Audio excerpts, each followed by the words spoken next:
Hey Vinyl Collector James, this is Brad, H2Vinyl, and all I gotta say is wow.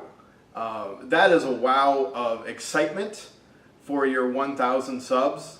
Amazing, awesome, absolutely awesome, but I am not surprised one bit because while me underneath this screen name, H2Vinyl, may be new because I've only been doing YouTube for about 2 months now. And I immediately subscribed to you. I have subscribed to you probably close to 2 years ago under another, under another email address. And yeah, I'm not surprised at all because I know the quality of your videos. I know the quality of research that you do. I know the quality of your collection. You have quite possibly the most extensive collection I have ever seen. And you never fully, I've never heard you fully say the answer to how many records you have in your collection. And you're like, I don't really care. I'm a lover of music, and yeah, I understand that, and I really admire the complete collections that you have from artists, and I really have enjoyed all of the videos and pertaining to specific artists. And I know whenever I watch one of your videos, I need to sit down with a notepad because I'm always taking notes. And so thank you for the work that you've done. You greatly deserve more than 1,000 subs, you know. I suspect that sometime next year or within a little after a year, we'll be celebrating your 2,000 subs. And so that's what I'm wishing for you, so that we can do another great contest like this one. All right, so let's get into the questions. The first one is a Grail that's missing or has been evading my collection. I have 3 Grails that I'm tracking right now, and I'm going to mention all 3, but I'll focus in on the one and kind of share a short story about that. So here are 2 of them. Which I have on CD. The third one I don't have on CD. This one is Mars Volta's first release album, which is Deloused in the Crematorium. Comatorium. I usually just call this thing Deloused. A coworker turned me on to Mars Volta back in, I think, 2005. It was around the release of their Francis the Mute. And when I first heard him, I couldn't stand him. I just was not into it at all. And then about 5 years later, now I want to collect everything. And now that I'm a record collector, I have everything but this one in my collection. And so this one is the evading one. The second one that I would love to have is Uncle's War Stories. This is his James LeVay's 2007 album. This goes the 4 LP set, which seems to only be sold overseas. I'm in the U.S. I'm in Orlando, Florida, and it averages 130 to 150 euros or pounds or whatever, insert number here, but then you add on top of that so that you've got the exchange rate working against you with the US dollar, and then you also have shipping working against you as well. The third one that I don't have a copy of is the remix album that Beck did on Odelay. The only thing that I have a copy of those is a couple of songs off that album that I downloaded from Napster. And thinking of Uncle's Where It's At remix, I absolutely love that. And while I love that so much, that album goes for a couple $100, and I can't justify buying an album like that for maybe one or two songs. So this one is the evading Grail for me. Delouse, because I've tried buying it 3 or 4 times now. The others I haven't. And around Christmas time last year, I had purchased it. I had hit the button, won the auction on Discogs, and I'm getting photobombed by my cat. So if you hear some things, he's right over here. Yeah, hey buddy, what are you doing? All right, be quiet, okay? All right, good. Added it to cart, and was ready for the invoice to be sent. And then 2 or 3 days later, after hearing nothing, I emailed the seller, and Discogs the next day contacted me saying that this was a phony sale, and I had never seen that before in my life, and that if money was exchanged, to work through PayPal to get that back. And no money was exchanged, so I didn't lose anything. I think I don't remember if it was the original, or if it was the music on vinyl version. I don't care. I just wanted it, and I should have known better, because the seller had no feedback whatsoever. They did not make a sale, and a warning to all those who say in their description, need money fast, so I'm selling my collection. Beware of that, especially when they have no feedback. So I'm really glad that Discogs looked into that, and the sale didn't go through, because I would have been out, $80, $85, and so I mean, I just kind of got disappointed and like, oh man, I really wanted that for that price, and yeah, it didn't happen for me. So that's the evading Grail that is not in my collection. The second question is a desert island album. If I could choose one album, as someone points a gun to me, I think you said, choose one album that I would take to a desert island. This one was fairly simple, and this is an album that is one I could listen to on repeat for pretty much forever until I ruin the vinyl or I ruin the cartridge, whichever. And that is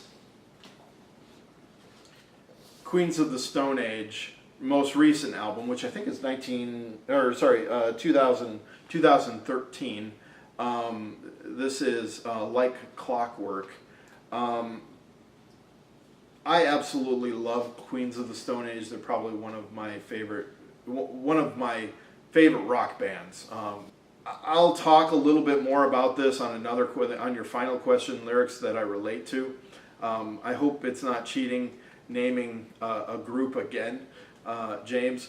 So yeah, this album has A Vampire of Time and Memory. It has Sat by the Ocean. Not just a feel-good album. It brings a lot of the things that we're going through. Josh Homme, I think it's Home or Homie, I'm not sure. Homme. But he was going through a lot of life, a lot of things, and I'll talk more about that before the release of this album. So that is my Desert Island album. Roadtrip album. This one, I could have picked a couple of things and decided to go with this. This is Gorilla's debut album, which was released in 2001. I basically, if I were to take a road trip, I answered this question by asking, like, what album would get me going to continue to move forward that next mile and that next mile and that next mile until I click into automatic mode and just, work through the miles. I love road trips, but sometimes they are a little tedious. And this was one that immediately came to mind. There's nothing but hits. There's only one song that I skip on this, and so it's almost a perfect album. And you've got hip hop, you've got punk. All of these are just amazing songs, and I think Demon Days is their perfect album so far. I haven't heard their newest album, but I like Demon Days more than this album, but it's not as feel good as this album. So even though they had Feel Good as a song.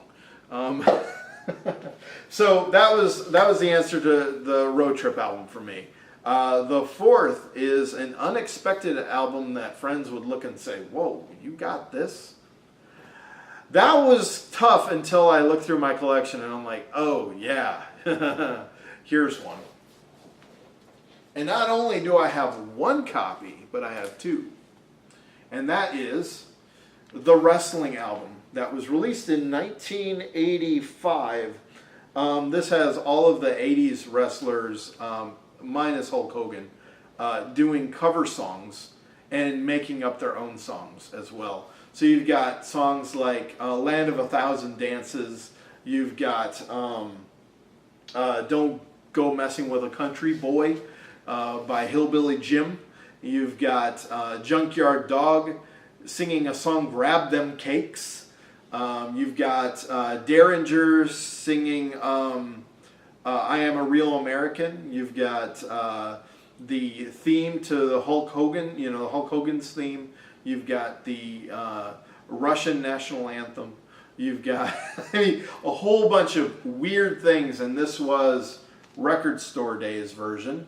And I remember picking this up on Record Store Day 2015, and one of the employees, the cutest one, just flat out said, "Oh my gosh, you're getting this?" And I'm like, "Yes, that's awesome," she goes. So, yeah, that's the probably most unexpected album that I've had since 1985, and then I end up buying another copy of it. Yeah, love that album, and just the nostalgic factor. I wasn't a huge wrestling fan, though I watched the cartoon back in the day, the wrestling, WWF wrestling cartoon that they had on.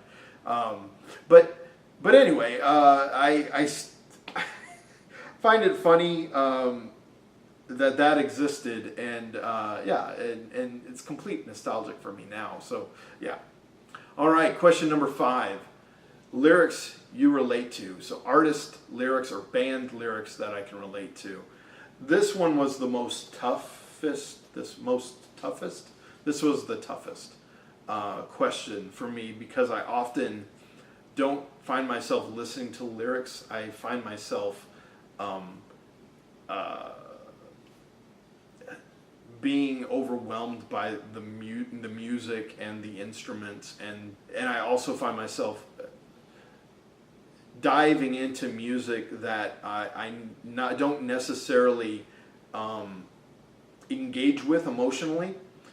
So like Beastie Boys and Rage Against the Machine, and it makes me feel something, but I don't really relate to the lyrics. But there is one song, and that is off of the first album that I had shown. No, sorry, the second album that I had shown, the Desert Island album, off of Like Clockwork by Queens of the Stone Age. And sorry, this stuff is slipping down here. Let's stop that. And that song is, and I mentioned it earlier, which is Vampire of Time and Memory. I'm going to put this down. Josh Homme essentially and quite literally died before even starting this album, Like Clockwork. And he died while on the operating table for knee surgery. I read it in just to make sure I got my facts straight. It was a staph infection that resisted antibiotics that he contracted during surgery, and the doctors stated that he had died and that they were able to revive him. And he was bedridden for, I think, 4 months. I read something like 4 months. And Vampire of Time and Memory was the very first song that he wrote, and I'm going to try not to get teary-eyed. I've been thinking of this kind of the subject of obsession and because I had just recently posted last week a video about obsession and heartbreak and being single and those kind of things, in another video, the reply video of the vinyl documentary that me and Mr. Mayo asked questions about and asked for discussion about, basically. And so I made a reply to that, and if I'm hoping that I tell this story as succinctly as I can, as I did the other video, and I'm not going to explain everything. Please refer to that other video if you'd like, James, to learn more about what I'm talking about. But I'm going to read through the lyrics of Josh's song, Vampire of Time and Memory, and kind of go through what I thought he was thinking and some of the history that he has with this song. And then kind of give a little bit of what, how it relates to my life as well. And so his lyrics start out with, I want God to come and take me home, 'cause I'm all alone in this crowd. Who are you to me? Who am I supposed to be? Not exactly sure anymore. Where's this going to? Can I follow through, or just follow you for a while? Does anyone ever get this right? I feel no love. Ain't no confusion here. It is as I feared. The illusion that you feel is real. To be vulnerable is needed most of all, if you intend to truly fall apart. You think the worst of all is far behind. The vampire of time and memories has died. I survived. I speak. I breathe. I'm incomplete. I'm alive. Hooray! You're wrong again, 'cause I feel no love. Does anyone ever get this right?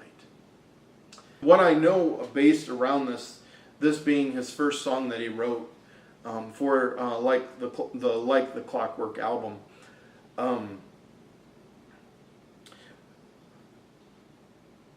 after dying and coming back to life, literally, music didn't matter. It was part of the little thing for him, and a lot of things that were important before didn't really matter. They kind of fell apart. They fell to things that are more important. And I think he wanted to write music, that he wanted to get the band together, but he really didn't care. And it's the question of what do you do when the thing that you find your identity in is no longer what you find your identity in, and it was more of a wrestling of who you are. And Trent Reznor, a friend of his, walked him through a lot of the steps of recovering as a musician. And like I look at the lyric, or just follow you for a while. I can only imagine that he's talking about Trent. Can I just copy what you're doing until this feels real again? Or I feel alive doing this again? And I have had a portion of that in my life. Being obsessed, and I'm not going to get into it. I point you to the other video. But being obsessed and thinking something is such a vital part of your life to then have it taken away, whether it be a hobby or a hope that you have in life that never comes true, whatever it be, and have that to be such a part of your identity, and then it's gone. And I remember in my own life that when that happened to me, this was 2011, when that happened to me, I had a good friend that was like walking me through, much like Trent did with Josh in this story here. I had a friend, and I basically didn't tell him that, but I basically just wanted to copy him. And my friend just seemed to have it all together. And I know he didn't, but there was just so much a part of me that I saw life in him that I just wanted to copy him. That, can I just follow you? Can I just follow your example? So that maybe what I'm doing as copying you will somehow bring me life, bring life back into my life, and bring all of that back into my life. So this is definitely a song that I can relate to. The lyrics, there's not very many songs or artists that all of their lyrics I can relate to, but there are many one songs that I can relate to from different artists, and this is quite possibly one of the greatest ones, because this entire thing I could go through, and I'm not going to do this, but I could go through the entire thing and tell you how I feel like it's related to my life. I haven't died in real life, literally, but in some way or another I have experienced a death and a passing of something that was dear to me, and and so while this song gives me a whole lot of I would say maybe even conflicted feelings, I absolutely love this song. To see how Josh worked through some of his things to create a hit album, nothing but hits, but then at the same time work through a lot of his own life before this, and write it down on paper, and then sing about it, and constantly sing about it. He said he hated this song, and maybe he may still hate this song. He doesn't play it like he does. I love this song because I feel kind of a connection to Josh. I'm really glad that Josh wrote this song, and I love this album, and that's why I also chose it as my Desert Island album.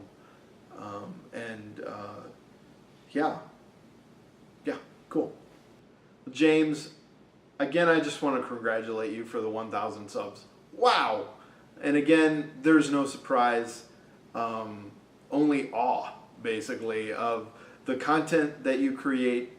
Every time you make a video, I know that I'm going to learn something new about a particular artist or genre, and I write that stuff down, and I listen to it on Spotify if that's the best way for me to access. And you have pointed to me to so much new music, and so cheers to you, man.